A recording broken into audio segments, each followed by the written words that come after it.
If you told me a few weeks ago that the most trending TikTok dance right now would be to a song about generational trauma, I probably wouldn't have believed you.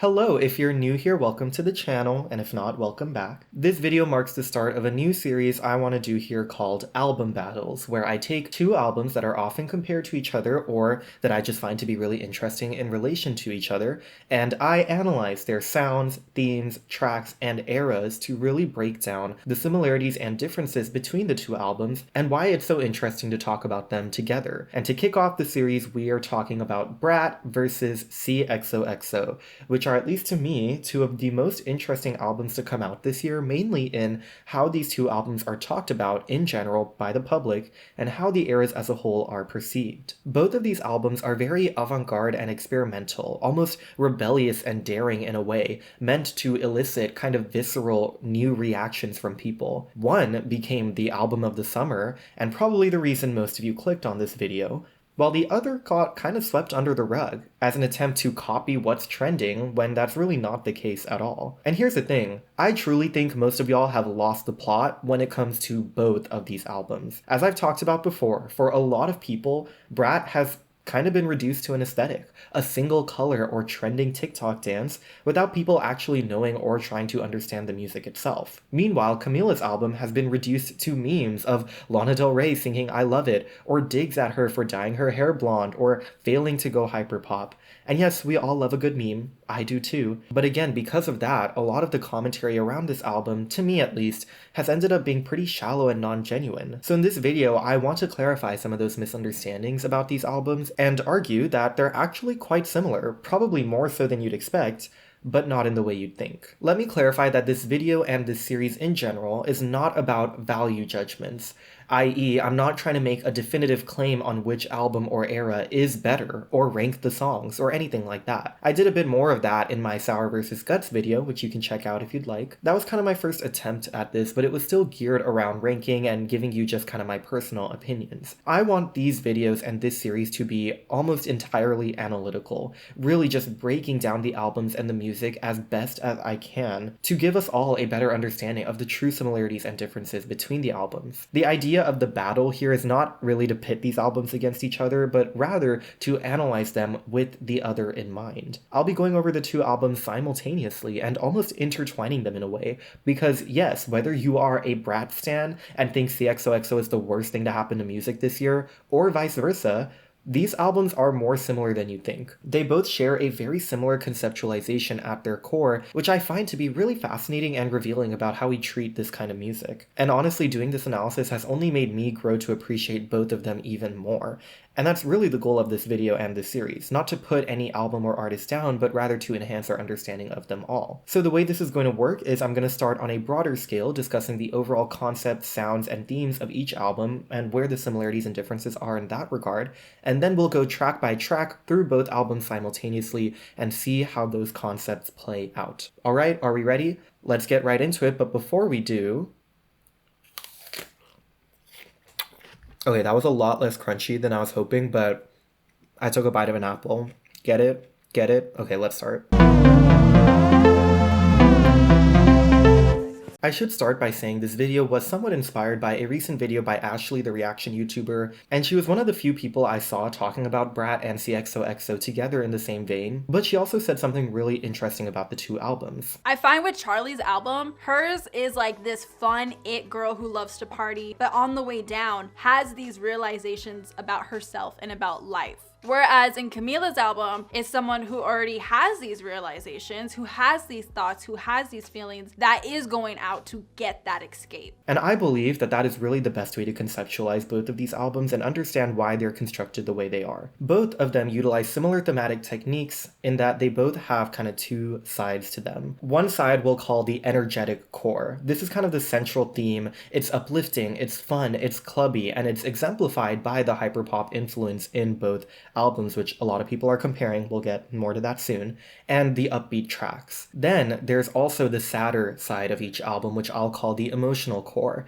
And while that maintains sonic cohesion with everything else, it's sadder, it's more introspective and vulnerable, and it kind of poses a direct contrast with the energetic core that makes for kind of a really interesting overall theme. With Brat, the energetic core is being a 365 party girl and being kind of the it girl that everyone else wants to be, being a cultural phenomenon of sorts. The emotional core is Charlie being unsure about her place as a woman and her place in the music industry and her relationships with other people. And it kind of poses a direct contrast with the energetic core. She wants to be a 365 party girl. She wants to be the it girl that everyone else looks up to, but she simultaneously doesn't even know her own place in the music industry. So it's this really interesting mix of feelings. Then with CXOXO, the energetic core of the album is similar. It's about going out and going to parties, but not in the sense of being kind of a cultural phenomenon, but more about being hot and being sexy and being wanted by guys. There's also this big focus on Miami club culture that we'll see throughout CXOXO, and that's part of the energetic core. It's part of Camila's escape. The emotional core is not being able to get over this on and off relationship that Camila finds herself trapped in, not being able to move on. And that directly contrasts with her wanting to go out, with her wanting to be wanted by other guys, with her wanting to be free from the shackles of this, on and off relationship. Next, I want to briefly talk about the sounds of each album, because I think this is where a lot of the public comparisons come into play and a lot of the heat that CXOXO has gotten. And we need to clarify some things. I think the moment some of y'all hear autotune, you immediately think hyperpop, and you kind of thus reserve that for only the few artists who do hyperpop best, like Charli XCX. CXOXO certainly utilizes a lot of autotune in the vocals, but let's be clear, CXOXO is not a hyperpop album. If anything, it's much more hip-hop influenced, as is evident by the number of rap features and the way that thematically and sonically this album is kind of dedicated to Miami culture, which Camila herself says is more a mix of hip-hop, reggaeton, Afrobeats, pop, and more. In fact, there is a really interesting interview in Paper Magazine that I'm probably going to pull from quite a few times because I thought this was very interesting to read and learn more about Camila's process with creating this album. But something interesting that one of the producers on CXOXO named Jasper Harris says is, "We were deeply influenced by rap. We wanted to see how we could take these cadences that have a certain swagger and contrast it with beautiful music and pretty chords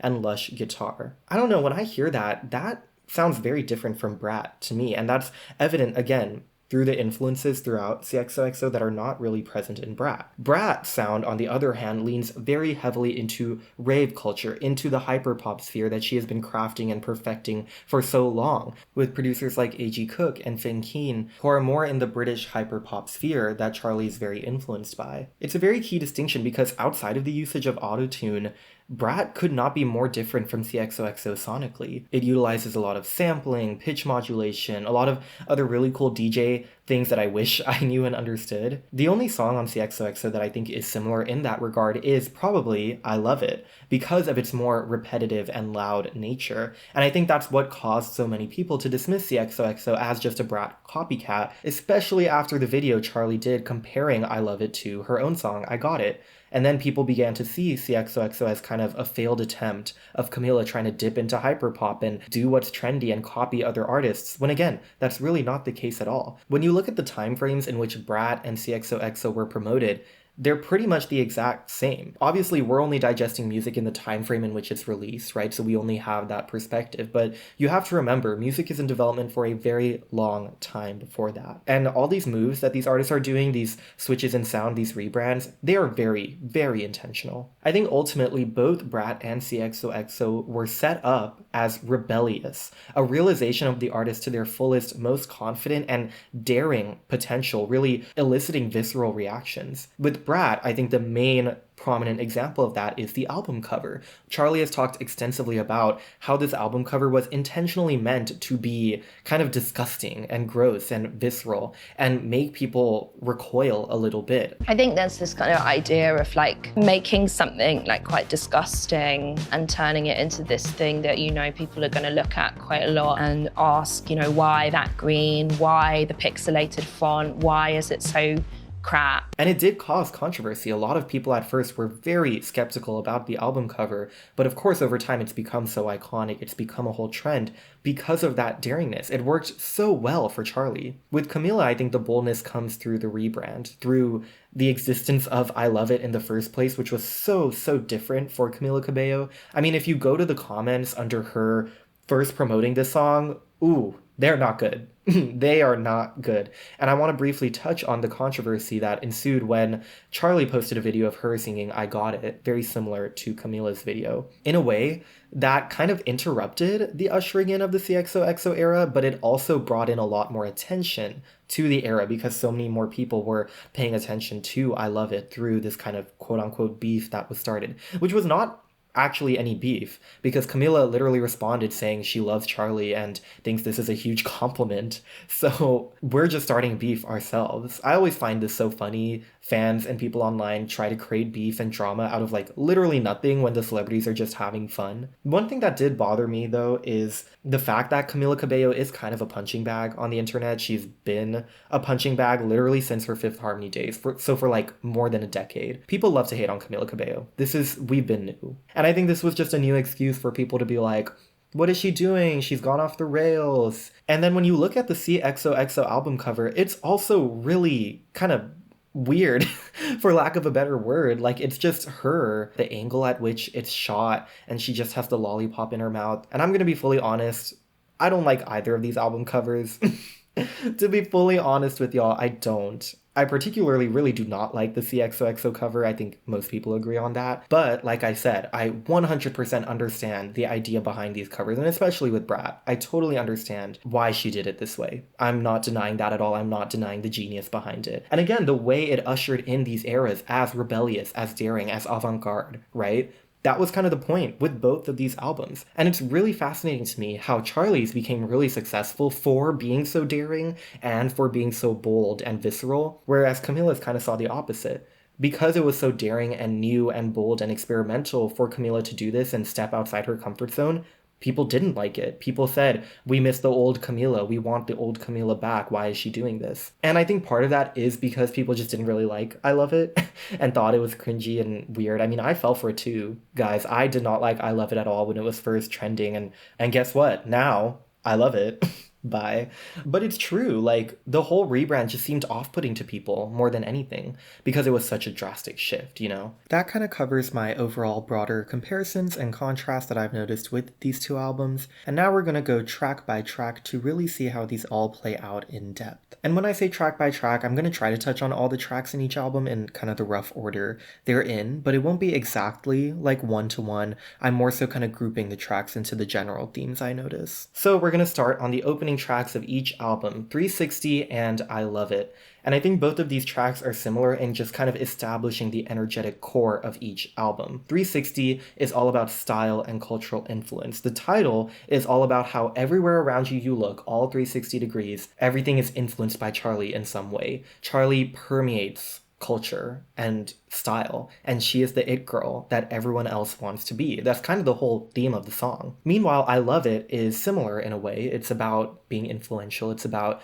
being wanted, but in a more sensuous, intimate, romantic way. A lot of the lyrics in I Love It in the verses are about kind of being at the club, being sexy, being wanted, grinding up on guys. Like that's what the song is about. And it's kind of this revelation of all these different things at once, culminating in the chorus where Camila just says over and over again, I love it, I love it, I love it. It's about the fun nature of the album. It's about the escape. It's about going out. Again, that energetic core that's really going to permeate the whole album. I think track 2 on each album, Club Classics and Chanel No. 5, are also very similar in how they are both very self-appraising. And in their self-appraisal, in their kind of self-confidence, they continue to fuel the energy and the energetic core that we set up in track 1. With Club Classics, my favorite lyric that I think summarizes the whole song well is, I want to dance to me. She's saying, when I go to the club, I want to hear those club classics, and guess what? I'm making those club classics.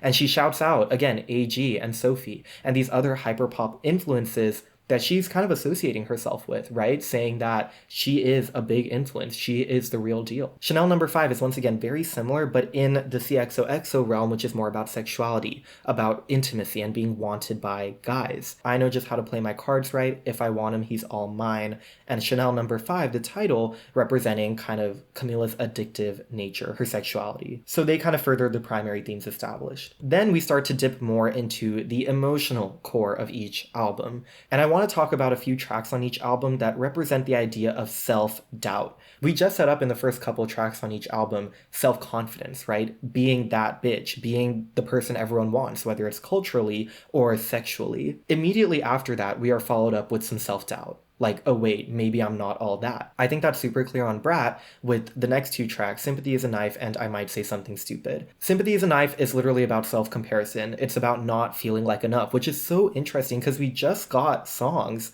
about how Charlie is everywhere. She's the person everyone wants to be. And now we're hearing a song where Charlie is literally like, I could never be that popular. I could never be like that one girl that makes me feel really insecure.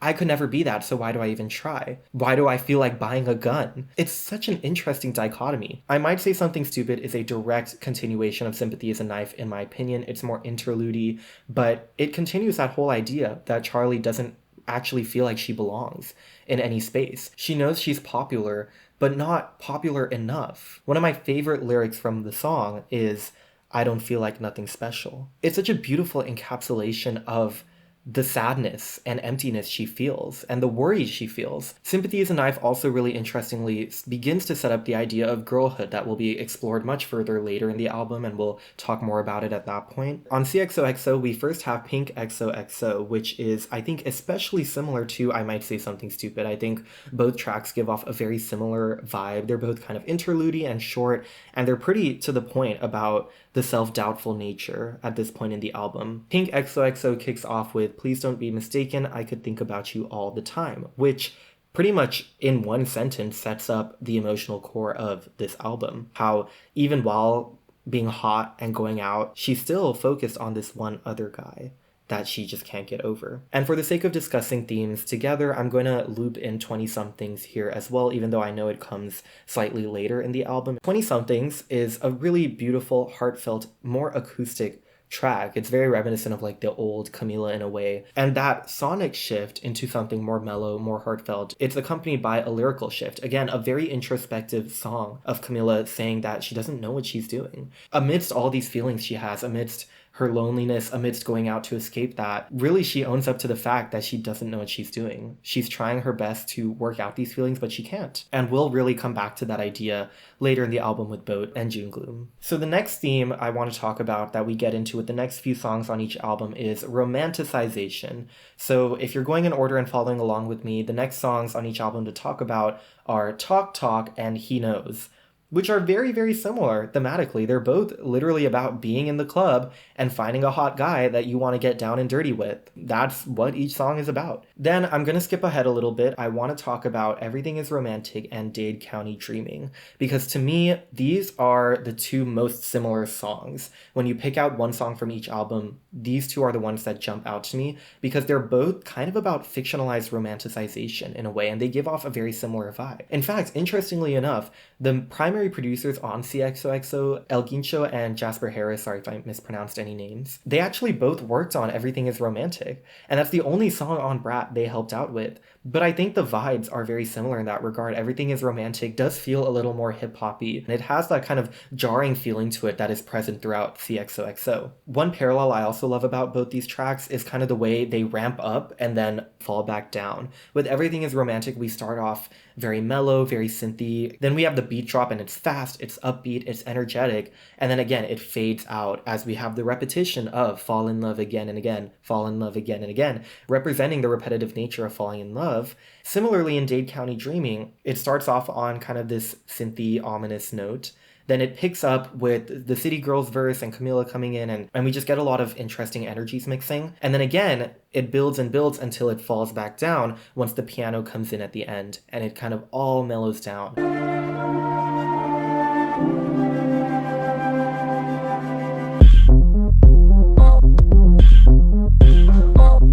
Everything is romantic, oh. where the streets ain't pretty.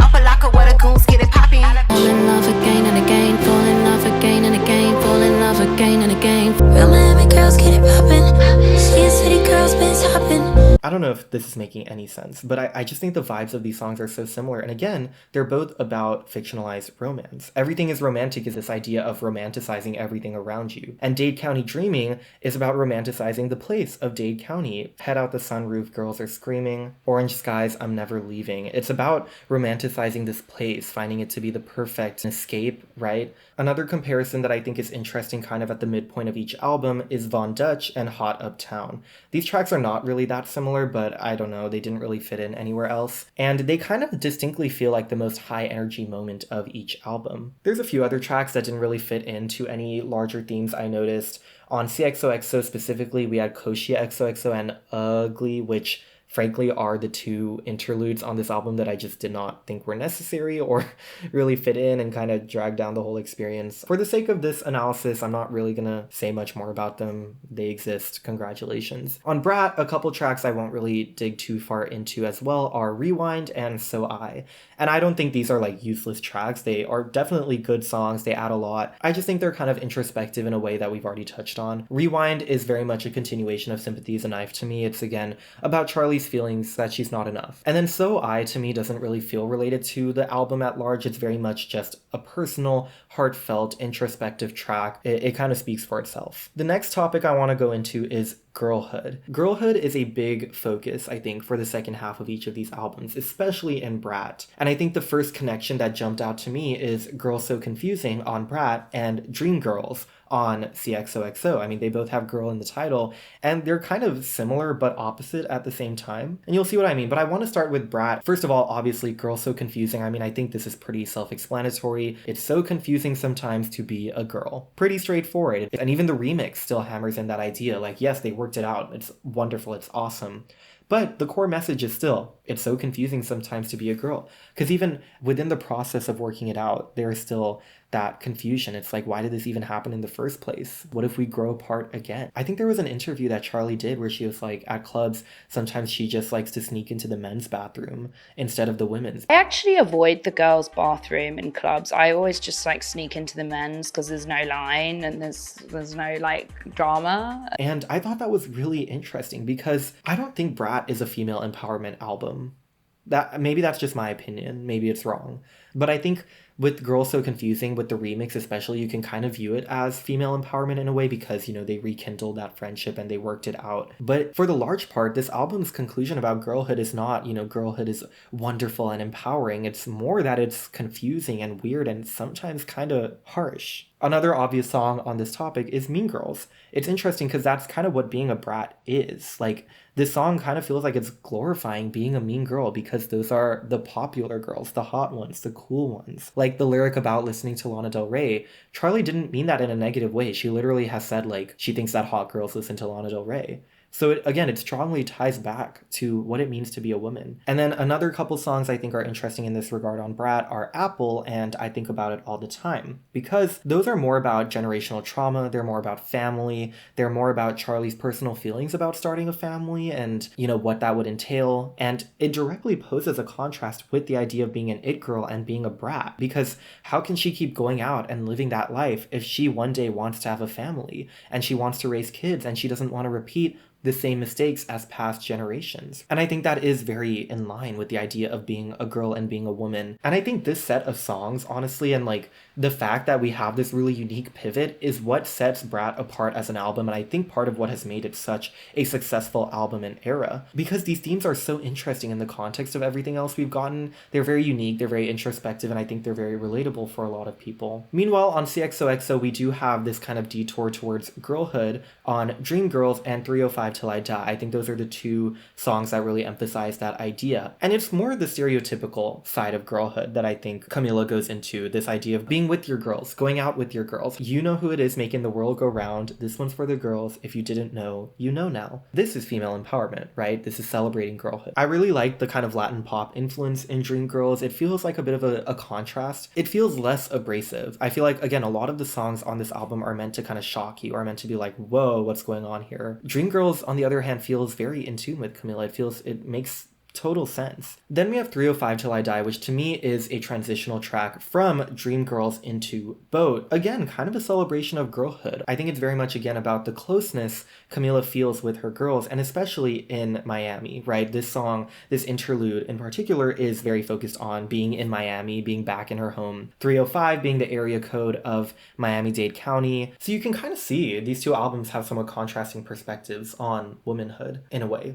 At least that's kind of how I see them. And finally, we're going to get into the remaining tracks on each album, which begin to kind of resolve things. One really interesting comparison I want to talk about is Back to Back on BRAT and B.O.A.T on C XOXO, because I think both songs are very similar in their themes of repetition. This idea of an endless cycle between the energetic core and emotional core of each album. Remember, these two cores of each album are kind of like direct opposites to each other, posing a direct contrast. And these songs, I think, provide a really interesting lens on how the artists feel like they're constantly going back and forth without being able to resolve those two sides. With Back to Back, we have lyrics like, I don't want to fall right back to us, maybe you should run right back to her, representing the uncertainty of a relationship. Again, I don't know like the lore if this is about an actual relationship, maybe it's a metaphor again for the music industry, but there's just a lot of repetition in this song, right? She repeats that verse over and over. She repeats the word back over and over. There's the line, of course, breaking muscle down, building muscle up, repeating it. I mean, it's right there. This song is all about repetition. It's about a cycle of self-doubt. B.O.A.T is very similar in that regard. It's so similar. Again, lyrics like, you were right that I want you when you're not mine. Just when I think I know how to live without you, I forget why I try. Again, this very introspective stuff where Camila is coming to terms again with her loneliness, realizing that no matter how much she tries to escape, she's not able to get over this person. She's not able to get over this relationship. And what's really amazing about this track to me is the way that all this introspection is immediately followed by the Pitbull sample of the Hotel Motel Holiday Inn song, which is honestly one of my favorite parts of the whole record. I don't know, maybe that's controversial, but I love it a lot. The way it's like synthy and all the melodies get layered, so it's like ominous and it surrounds you. But it's also just the fucking Hotel Motel Holiday Inn song representing the constant cycle of feeling lonely and then going out to escape that sadness by, going to parties and then feeling lonely again. It's so good. Oh, it's brilliant the way the cycle is demonstrated, not just through the lyrics, but through the music. Again, very similar to Back to Back. And finally, we get into the resolution and the closing of each album. We've set up these themes, we've set up these concepts and cores, we've set up the tension back and forth. How does each album choose to resolve those? This is a big difference between each album. I've talked a lot about similarities, right? Similar themes and ideas. Here, I think, is a major difference. I'll briefly shout out Pretty When I Cry because I think Pretty When I Cry is kind of similar to B.O.A.T. It's a mesh of the two themes we got. It's less about the cycle and the sadness of it, but more about just kind of owning it. How she's like, well, yes, I'm sad, I'm crying, but I'm also hot, and I'm gonna be pretty when I cry. The endings of each album are 365 and June Gloom though, which is where the key difference comes in. 365, I don't think I need to go into the brilliance of this song, everyone knows it. The brilliance of sampling 360 and it being higher pitched, representing the never-ending cycle of partying, it fully leans into the energetic core. And the album closes on that note. We've kind of dropped the emotional core at this point. She's not self-doubtful. She's not wondering about her relationships with other women. She's not questioning her place in the music industry. She's going back to that cycle. She's bumping that. She's having a good time and she does not give a fuck. That's where we get the titular lyric. Who the fuck are you? I'm a brat when I'm bumping that. Again, it represents this resolution to Charlie that if she's gonna be the it girl, maybe she does need to be a bit bratty and harsh and mean, but she's gonna live that life and she's gonna be those things and she's gonna keep bumping that. June Gloom is the total opposite. It closes out CXOXO by fully leaning into the emotional core of CXOXO with lyrics like, how come you're just so much better? Is this gonna end ever? I guess I'll fuck around and find out. It's similar to Pretty When I Cry. She knows she's sad, she knows she's lonely, and she knows she never is actually getting over this relationship, but she doesn't really want to accept that. And she wants to keep escaping those feelings rather than confronting them. The final line of this album is, goddamn, always been a problem, representing how Camila kind of finally accepts the emotional side of things. She accepts that she's going to feel sad and lonely for a very long time, if not forever.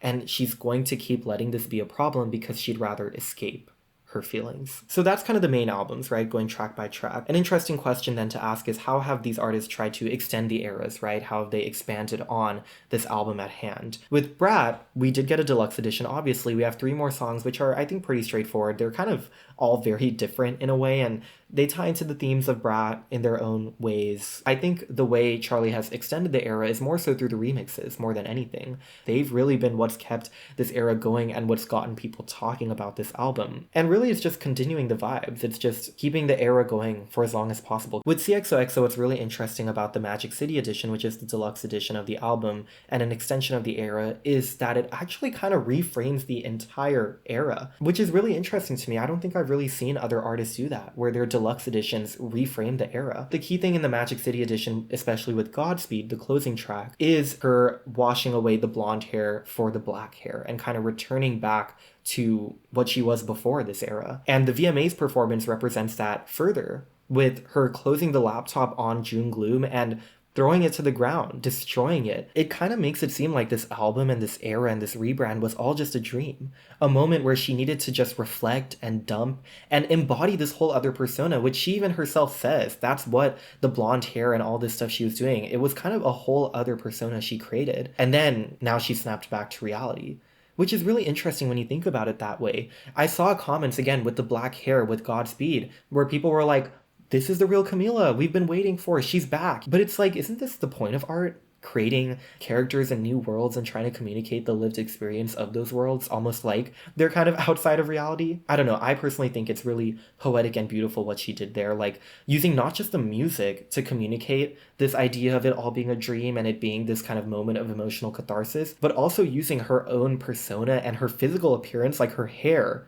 to communicate that. I don't know. I think it's brilliant. In summation, after doing all of this analysis, I truly do think these albums are really beautiful and heartfelt in their own ways, and looking at them side by side I think really brings out a lot of the beauty in each album. At least that's how I feel, and I hope I've been able to prove that to you in this video. Remember, this is not about making value judgments. I'm not trying to say that one album is superior to the other. I've already made other videos discussing my personal opinions on both of these albums. This was an analysis, and I already know I'm gonna get comments that none of this shit matters, or I'm overthinking it, or I'm disgracing the name of BRAT by comparing it to CXOXO or whatever. And like, sure, go ahead. But hopefully this video does give you a broader appreciation of both albums and realize kind of how the hate and cringy aspects do really easily get blown out of proportion. The comparisons, the copying, all those kinds of accusations, I don't think they really hold up. I think those have been more just an excuse for people to dunk on Camila and call her cringy because that's what people have called her for her entire career. So it's nothing new. And one thing I love about Camila Cabello is just how unbothered she is. Going back to that Paper Magazine interview, a quote from that I love is, "Culture goes up and down. You're that girl one day and then you're trash the next day, so I don't really care about that. There is no master plan." I just love that because it's clear Camila is unbothered. It's clear she's so very genuine about her art, and she very much knew that this was not going to be entirely well received. I think she was aware of that. Maybe she wanted it to be. I think obviously all artists want their art to be well received. But she knew this was a big risk that she was doing. This was a big change.